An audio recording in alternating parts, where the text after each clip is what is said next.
Hello, আসসালামু আলাইকুম বন্ধুরা, কেমন আছেন আপনারা? আমি আবারও চলে আসলাম আপনাদের সাথে আরও একটি ব্লগ নিয়ে।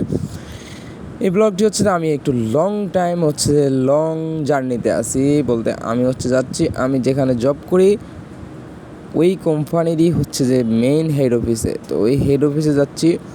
মেন কারণ হচ্ছে মানে আমার যে ভিসা ইকামা যাইছিল এগুলোতে খুব বড় ধরনের খুব সমস্যা দেখা দিছে। তার জন্য এগুলো সব ঠিক করতে হবে। তার জন্য আমাকে কোম্পানির হেড অফিসে যেতে হবে। যদিও আমি ফোনে বা হোয়াটসঅ্যাপে অনেকের সাথে যোগাযোগ করেছিলাম, কিন্তু আসলে একটা জিনিস কি, কাছে না গেলে, সামনাসামনি সরাসরি কথা না বললে যেই জিনিসটার সমাধান যেতটুকু না হবে, সরাসরি গেলে যে ওর তার চাইতে বেশি সমাধান হবে। এটা সবার বেলায় সব জায়গায়। তো যেহেতু আমি সময় পাই না, তার জন্য যেতে পারি নাই। তো আজকে যে কোনোভাবেই হোক একটু সময় বের করে আজকে রওনা দিলাম আমি হেড অফিসের উদ্দেশ্যে। তো এর মাঝে আরেকটা কথা বলে রাখি, যারা সৌদি আরবে আছেন, যাদের আত্মীয় স্বজন আছে, একটু খেয়াল করবেন। অনেকে হয়তো জানে না এই বিষয়টা যে বর্তমান সৌদি গভর্নমেন্ট এমন একটা রুলস করছে, যাদের ইকামা 3 মাসের বেশি এক্সপায়ার, তারা যে সৌদি আরবে আগামী আর আছে মাত্র 45 দিন, মানে আগামী মাসের পরের মাসের যে 30 তারিখ পর্যন্ত, মানে 30শে জুন পর্যন্ত ওনাদের মেয়াদ আছে। 30শে জুনের পরে যে ওনারা হয়তো বাংলাদেশে 30শে জুনের আগে হয়তো বাংলাদেশে চলে যেতে হবে, নয়তো অন্য জায়গায় কফালা নিতে হবে, আর নয়তো ইকামা রিনিউ করতে হবে। তো এটা সৌদি আরবের জন্য অ্যাভেলেবেল বহুত মানুষের এই সমস্যা। 3 মাসের উপরে যাদের যে ইকামা এক্সপায়ার, ভালো করে খেয়াল রাখবেন।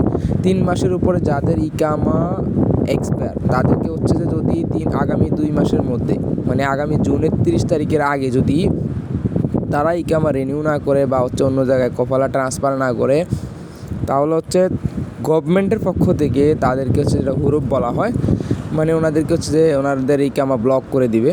আর ওনাদেরকে পুলিশ মামারা যেখানেই পাবে সেখানেই ধরবে আর নিয়ে যাবে জেলে, এবং কি বড় ধরনের ফাইন ও ওনাকে জেল জরিমানা দিতে হবে। তারপর যে ফিঙ্গারপ্রিন্ট দিয়ে নিয়ে দেশে পাঠিয়ে দেওয়া হবে। যদি ফিঙ্গারপ্রিন্ট দিয়ে দেশে পাঠিয়ে দেওয়া হয়, নেক্সট টাইম আর উনি সৌদি আরবে আসতে পারবে না 10 বছরের জন্য। 10 বছর পরে যদি আসতে পারে, তাহলে চিন্তা করে দেখেন মানুষের একটু ভুলের কারণে বা একটু না জানার কারণে কত বড় ক্ষতি হয়ে যেতেছে। তো সেম প্রবলেমটা আমারও হয়েছে।